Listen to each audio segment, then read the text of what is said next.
So, good day everyone. So, we are the group 1 and our topic for today is about human trafficking. So, before we begin, this is for educational use only. Our group is allowing our instructor, Mr. Roldan Ardines, to use this as an educational material.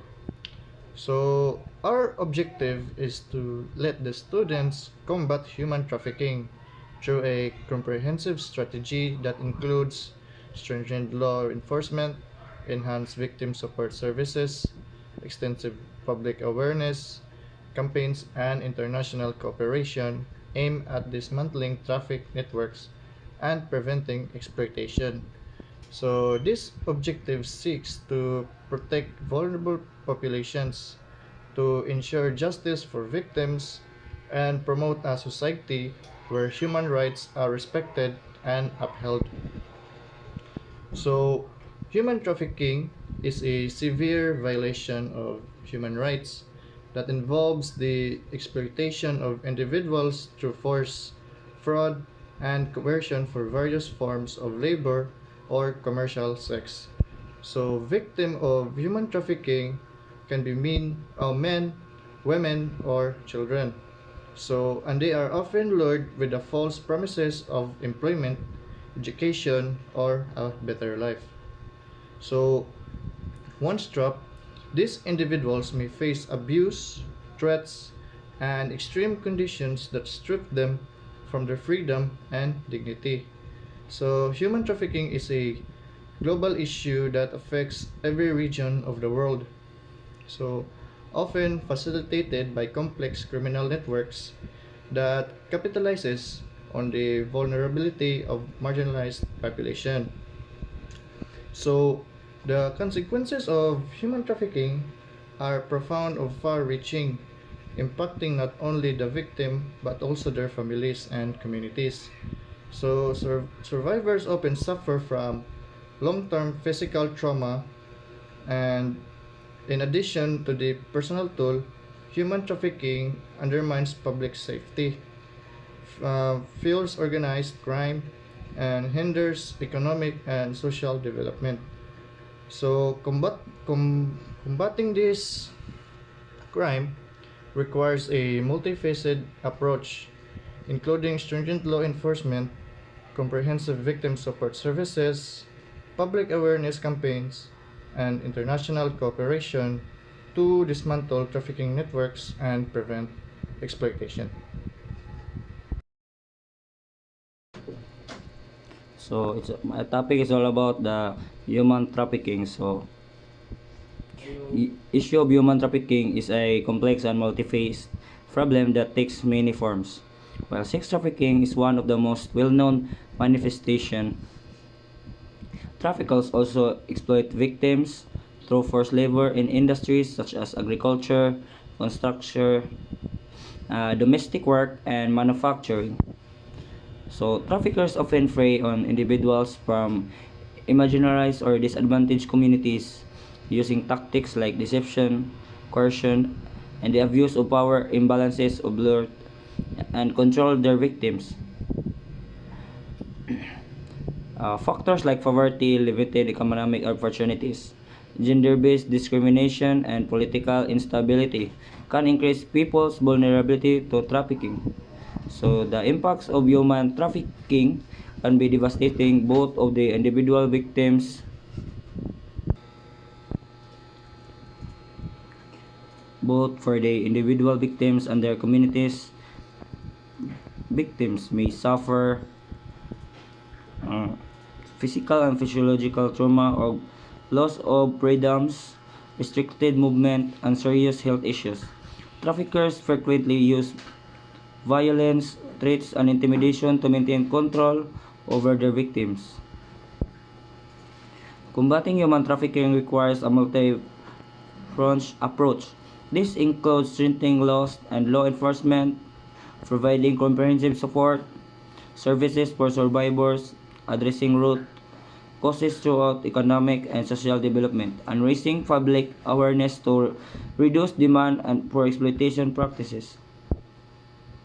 So, many countries and international organizations have made progress in recent years but significant challenges remain. Ongoing efforts to identify assets and empower victims, disrupt trafficking and networks, and hold perpetrators accountable are crucial to eradicating this global human rights violation. That's all. Thank you.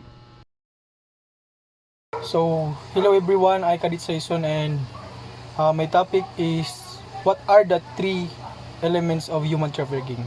So the first is acts, and number two is means, and number three is purpose. So what is the meaning of the acts? So the acts elements of forced labor is met when trafficker recruits, harbor, transports, and provides or obtains a person for labor or service. So it means that the trafficker at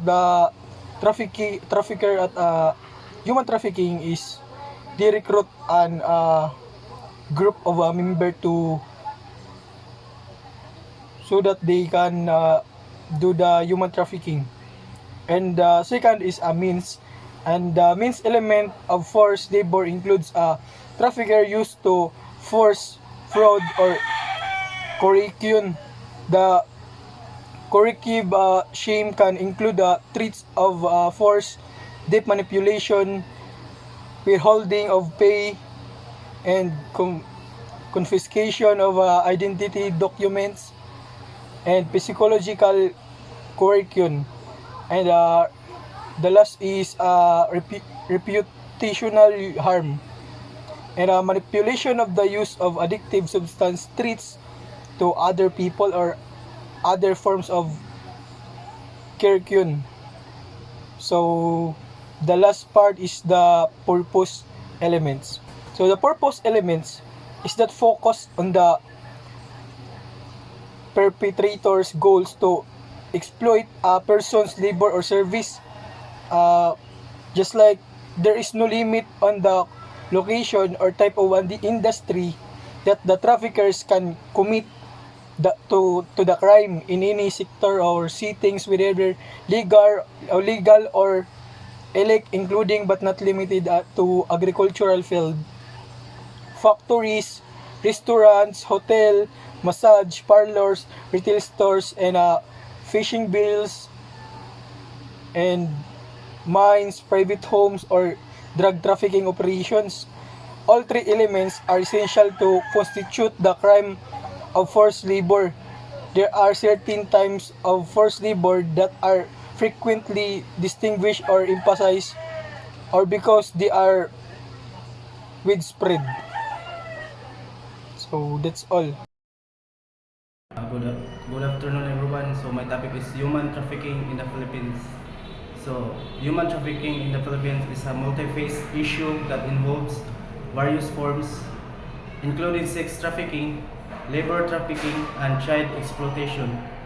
Despite efforts by the government and civil society organizations to combat it, challenges persist due to factors such as poverty, lack of awareness, corruption, and the clandestine nature of trafficking networks. Based from the Philippines News Agency on March 2024, the Philippines has implemented 4 effective strategies to combat trafficking in women and girls, as outlined during a side event of the 68th Annual Commission on the Status of Women.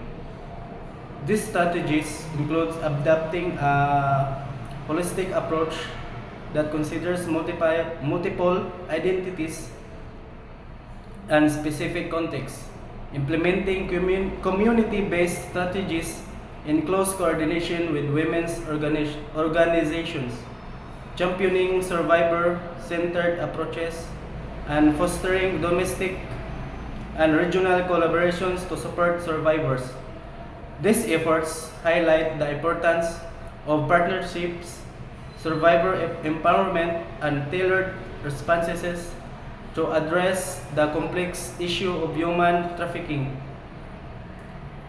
particularly its impact on women and girls who constitute roughly 60% of trafficking victims according to United Nations.